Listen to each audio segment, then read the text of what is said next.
This is Chad Wood, Director of Bands at Staley Middle School in Frisco, Texas, with a presentation on the Staff, or Music Basics, Part 1.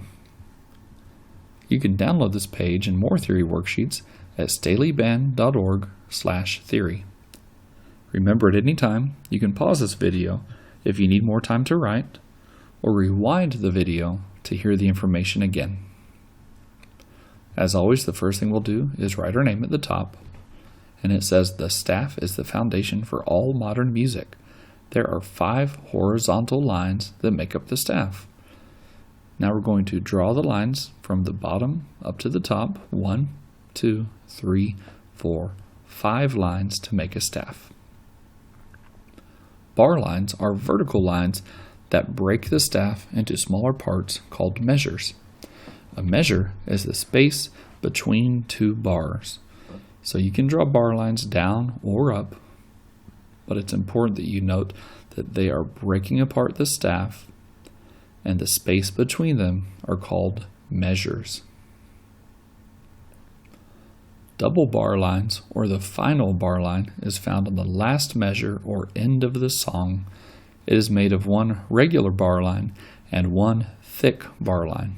This tells us that it is the end. As you look at the end, you'll notice that the dots are different sizes. 1 for a skinny bar line and 1 for a thicker bar line. The lines and spaces of the staff always start at the bottom. There are a total of 5 lines and 4 spaces, and we're now going to add the numbers.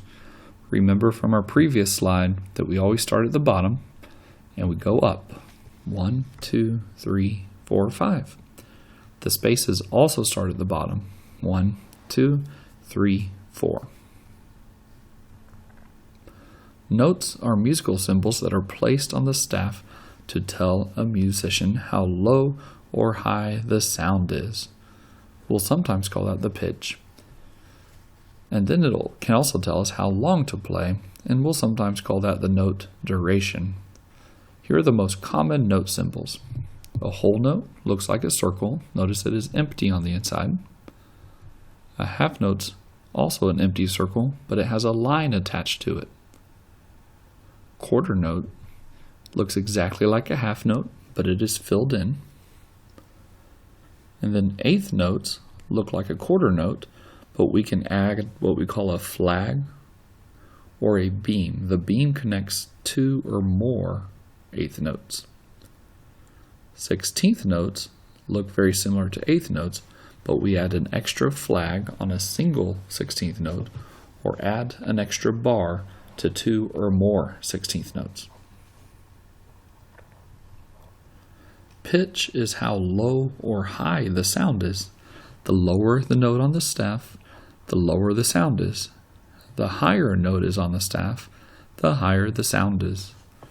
On a keyboard, the notes are lower on the left and go higher as you move to the right. So as we look on the left, you'll notice the staff. We're going to draw an arrow pointing up. The higher you see your note, the higher the sound will be. And then it moves from top to bottom, it's getting lower. Now that does relate to the keyboard, but instead of up to down, the keyboard is going to be lower on the left, and it gets higher as you move right. So go ahead and draw a long arrow. And then lower is going to be from right, moving to the left. As we look at our homework sample below, it asks us to finish the 3 lines below. When you complete the line, add a double bar at the end.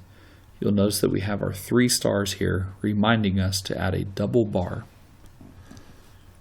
On the first line, it asks us to draw a whole note on the correct line or space. For our first example, it says to draw a whole note on line 2, so you remember to count from the bottom, 1, 2. For the second line, it asks us to identify whether it's a line or a space, and then you put the number down. For our example, it's on the bottom line, so that is L1. Then finally, it asks us just to notate whether it is higher or lower for our second note. Hopefully you had all your questions answered, and good luck.